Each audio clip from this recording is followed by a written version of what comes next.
Olá a todos, caros espectadores. Bem, a economia da Alemanha está enfrentando um grande problema, e na verdade não é só a Alemanha, mas toda a Europa. Vamos falar sobre isso hoje. Além disso, continuam os problemas e conflitos com os migrantes. E além disso, nem tudo está bem também com os ucranianos. Vamos analisar tudo isso, inscreva-se no canal, não se esqueça de fazer isso e vamos lá. Dizem que a indústria automobilística alemã está demitindo funcionários. Será que isso salvará o setor? Pelo que me lembro, demissões raramente ajudam alguém.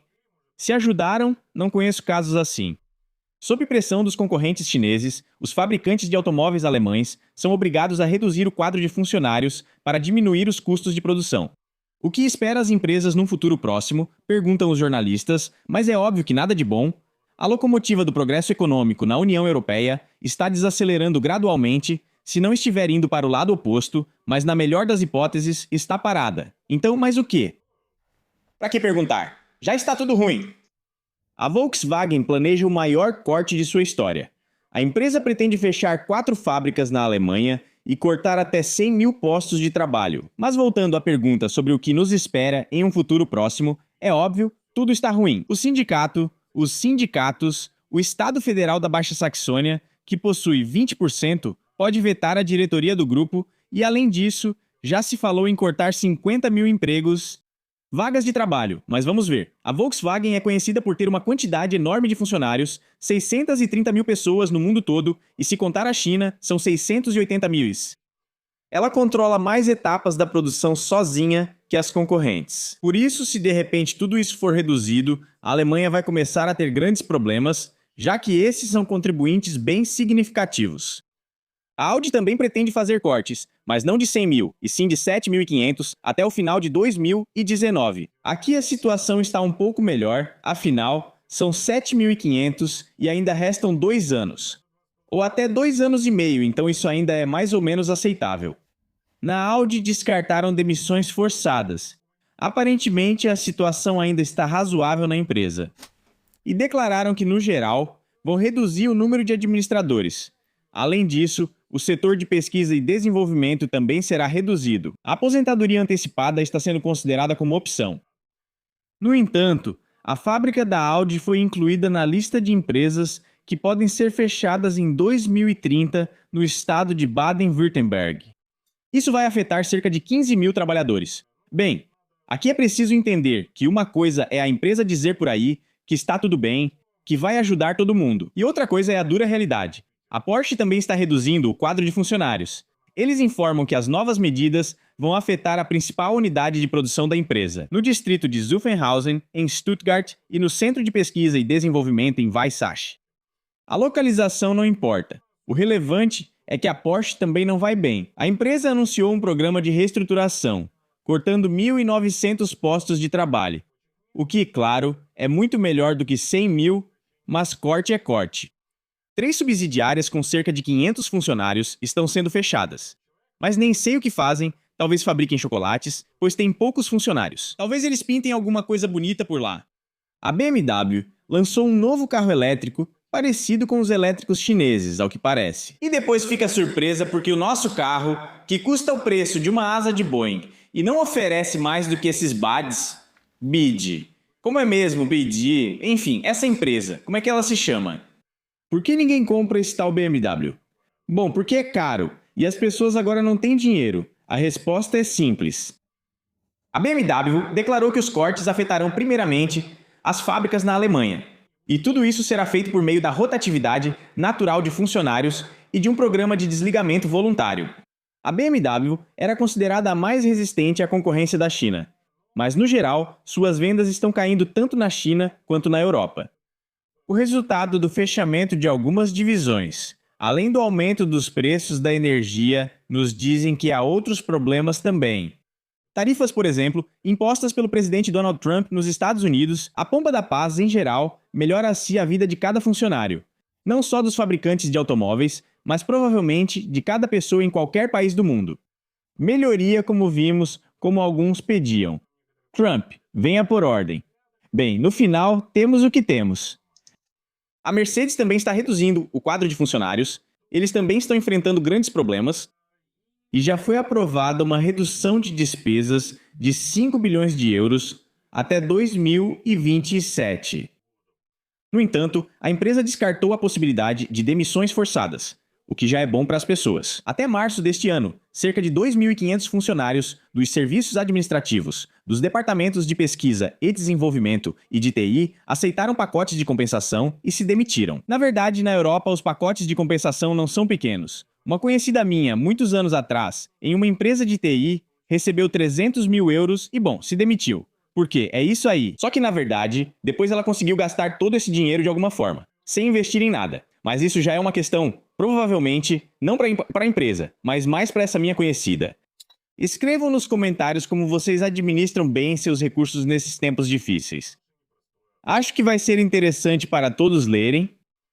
Continuando, ainda está fazendo muito calor aqui na Europa, porque eu moro na Espanha. E um calor como o que estamos tendo agora, eu não desejo para ninguém. É pesado. Nem no ano passado foi assim.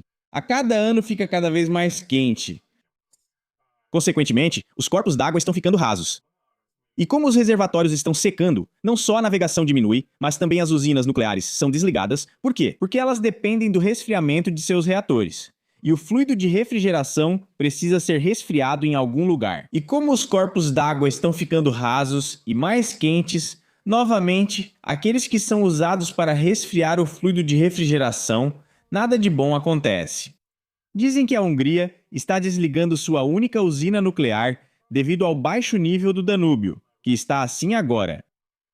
Aqui só faltam, talvez, uns patinhos mergulhando as patinhas nesse rio que já foi tão profundo. Mas o primeiro-ministro da Hungria declarou que Pax, assim se chama a única usina nuclear do país, está suspendendo temporariamente suas operações. Queda recorde do nível da água. E isso também não é nada bom, porque Pax fornece quase metade da produção da eletricidade na Hungria, que usa a água do Danúbio para resfriar os reatores da usina. Consequentemente, ainda não se fala em apagões, mas todos entendem os riscos. Se ocorrer um blackout, como já aconteceu na Espanha, Portugal e França no ano passado, restabelecer a energia será bem mais difícil que antes. E blackouts podem acontecer, porque lá na França também estão reduzindo a produção e a carga em alguns reatores nucleares.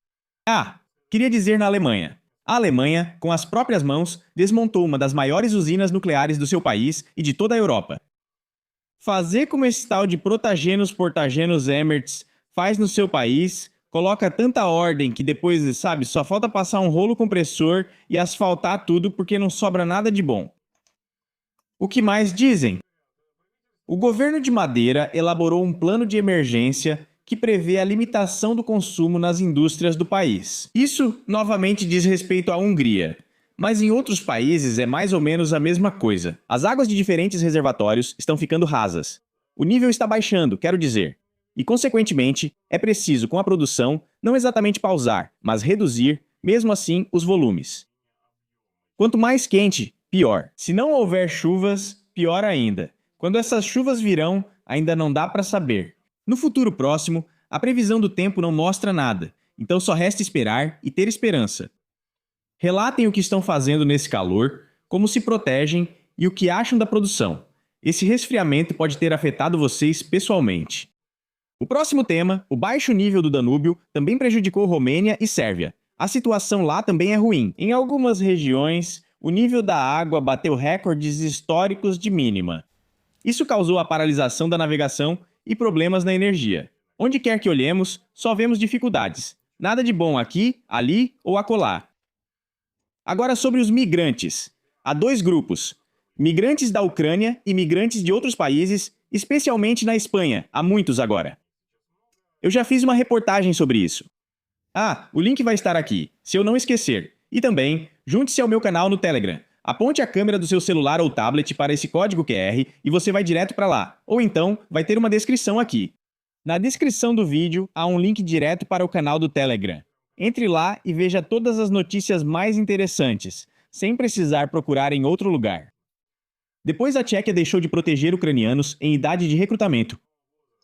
Ficou claro que, na verdade, toda a Europa também não oferece mais essa proteção. Literalmente hoje saiu essa notícia. E para ser sincero, eu achei que fosse boato no começo. Mas não, parece que é verdade mesmo. Escrevam aí quem entende desse assunto. Mas eu olhei várias fontes e realmente tem esse problema. Problemas.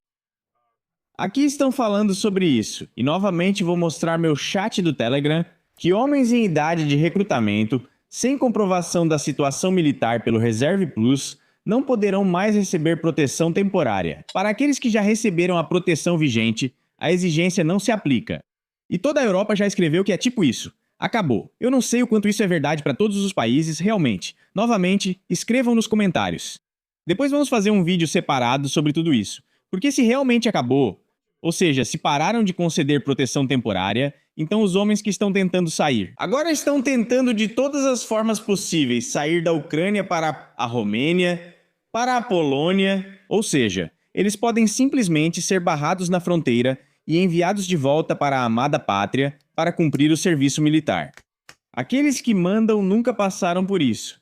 Mas é assim que as coisas estão. Nada de bom. O que temos aí? Sim, claro, esse líder poderoso está sempre voando, viajando, navegando por todos os países. Por isso, pedem que os homens sejam oprimidos ao máximo nos países da Europa. São os próprios compatriotas deles. É uma loucura. O sorriso dele é carismático, dá pra ver logo ali à esquerda. Esse é o encontro de uma pessoa com dois nomes, Petr e Pavel. São logo duas pessoas do lado da Chequia. E uma pessoa do lado da Ucrânia. A Chequia para de fornecer. E por quê? Porque as possibilidades do país se esgotaram. Um novo fluxo de refugiados pode levar a uma crise. Atualmente, cerca de 393 mil refugiados ucranianos vivem na Chequia. Antes predominavam mulheres, mas agora há mais homens também. As exigências da Chequia para os homens ucranianos baseiam-se na decisão da União Europeia. Assim, a proteção temporária foi prorrogada até 2028. Mas esse status de proteção temporária não poderá mais ser concedido a novos homens que chegarem e não conseguirem comprovar o cumprimento das obrigações militares, de acordo com as leis ucranianas em vigor. Só resta se surpreender que a Constituição, ao que parece, está em vigor, e como ela funciona legalmente, quando é preciso agir, quando não é preciso. Quando os agentes do centro de recrutamento saem para caçar, nada parece valer, mas é isso. Agora sobre os migrantes que não são da Ucrânia. Aqui está tudo ótimo. Crise migratória em uma cidade espanhola. É um enclave localizado na África. Sim, se você não ouviu falar, são duas cidades, Ceuta e Melilla. São enclaves da Espanha na África. E, consequentemente, eles estão sempre sofrendo invasões de migrantes, mas antes não eram tantos assim. Agora já chegaram 60 mil. Parece que mandaram todos de volta, mas não é verdade. Milhares ainda aguardam a chance de ir para o continente. Todos especialistas valiosos. Ali na frente vai um neurocirurgião, seguido por um músico talentoso. Reconheço pelo corte de cabelo. Violinista, o maior violinista do mundo. E por ali também passam biólogos, químicos, engenheiros, professores, tem especialmente muitas crianças com mulheres. Nos contam que a invasão em massa para a cidade começou em 30 de julho. Segundo dados oficiais, nesse período chegaram lá entre 50 e 60 mil pessoas. 48 mil voltaram para trás. Em Ceuta, apenas 85 mil habitantes coitados.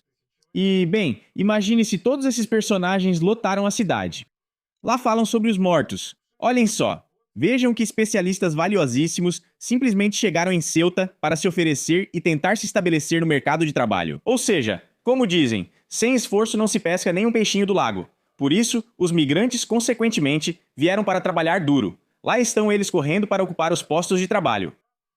Quem está correndo atrás deles e onde? O policial impede esse passo imprudente. Ele diz: "Está quente, pessoal. Descansem mais um pouco. Por que vocês estão correndo? Não precisa. Vamos, descansem. Vão a um restaurante. Eu pago para vocês." Então, os migrantes estão ali. Migrantes lá, migrantes aqui, migrantes por toda parte. E foi nisso que acabou se transformando. Enfim, é isso. Especialistas se adaptam a um novo território para viver. E aqui também, e bem aqui, e aqui. Aqui novamente, o geólogo está testando a fissuração do solo para entender se é possível construir fundações de estacas aqui. Ou será necessário fazer uma fundação de concreto. Por isso ele, veja só, testa com as mãos e com a testa. A pele da testa é mais grossa, por isso pode. Para o geólogo, esse é um órgão muito valioso. E aqui os migrantes estão limpando. Viu? Eles deixam tudo bem arrumado. Eles estão limpando a baía desses objetos de borracha nos quais chegaram. Agora tudo ficou muito melhor do que antes. Enfim, é assim que estão as coisas aqui na Europa. Escrevam se vocês estão na Europa. Como está a situação aí nos diferentes países? Está piorando? Do ponto de vista econômico, ela está melhorando ou continua a mesma? Como vocês estão se sentindo? Seria interessante saber de que país vocês são e como todos esses possíveis crises estão afetando vocês. Bom, é isso. Até mais. Continuação.